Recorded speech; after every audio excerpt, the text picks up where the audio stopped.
Ağdam-Füzuli yolunda baş verən yol nəqliyyat hadisəsi nəticəsində 1996 il təvəllüdlü şəxs 06/03/2025-ci il tarixində saat 19:30-da Bərdə rayon mərkəzi xəstəxanasının təcili tibbi yardım şöbəsinə hospitalizasiya olunub.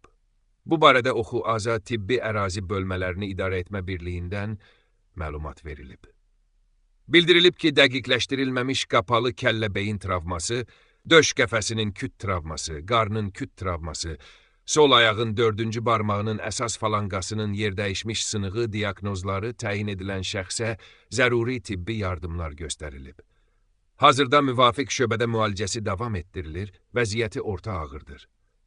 Qeyd edək ki, Ağdam, Füzuli və Xocavənd rayonlarında Azərbaycan Respublikası Prezidentinin xüsusi nümayəndəliyinin əməkdaşları qəzaya düşüblər. Hərəkətdə olan avtomobil idarə etmədən çıxaraq yol kənarına aşıb. Nəticədə bir nəfər ölüb, bir nəfər isə ağır xəsarət alıb.